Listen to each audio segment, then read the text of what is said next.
Salve a tutti, sono Agata Sandrone. Hello everyone, I'm Agata Sandrone and in collaboration with Silvana Restivo, we welcome you to this new reportage. Today's reportage is very sweet. We are going to talk about the Sicilian tradition of November 2nd. Questa cesta adesso è miniatura, ma c'era l'usanza prima di fare un cannistro. This is the famous cannistro, where in the center will be placed the pupa cena, or pupu rizzuccaro, represented by paladin or a dame. Around it, dried fruit will be placed, such as chestnuts, walnuts, almonds, dried figs, pomegranates, and carobs. Next to these fruits cannot miss the traditional cookies, such as taralli, tetù, reginelle, and mostaccioli, also called ossa de morte, and martorana fruit.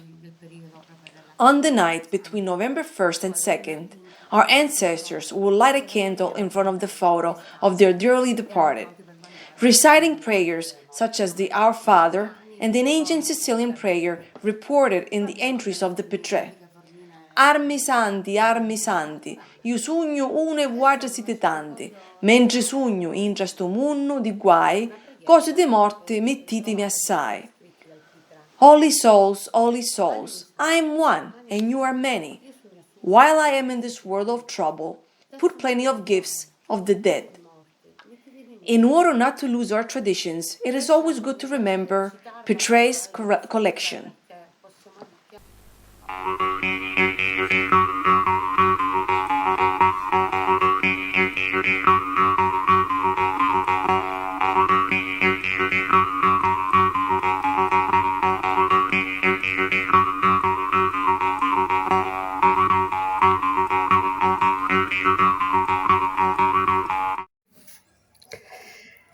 Allora, stiamo cominciando a preparare l'impasto per fare la classica farina, diciamo, di martorana. Impasto per fare. We now show you the various steps for making the martorana fruit.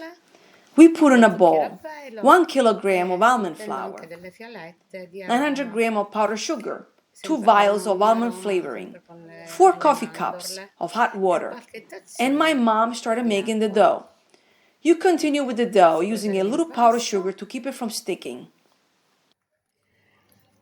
Adesso l'altra fase, ecco, mettere l'impasto. The other step is to put the dough into the molds. The mold that is being made is the broccoli mold. And here is ours. It's almost ready. Now you have to leave it to dry before being colored. Da lei che mi misuri morti, u pupu con langhe torti, a iatta che ballava, u succi che suonava, passa la zita, qua veste di sita, passa u barone, qui cavese a pinnuluni. These were the words that resounded in Sicilian homes on the morning of November 2nd. In the night, the dead had brought gifts and sweets, and the children were eager to discover their gifts. They recited, therefore, this peal with a superstitious respect for tradition. A very old recipe that owes its name to a convent named after the aristocrat Eloisa Martorana, founder in 1194 of the Third Benedictine monastery in Palermo, which boasted the most beautiful garden in the city, full of sweet-smelling roses, orange citron, and lemon trees that sweeten the air with a delicate but intense orange blossom aroma. Here nuns used to prepare these delicious little almond cookies, the martorana. Since then, they have become a true Sicilian tradition.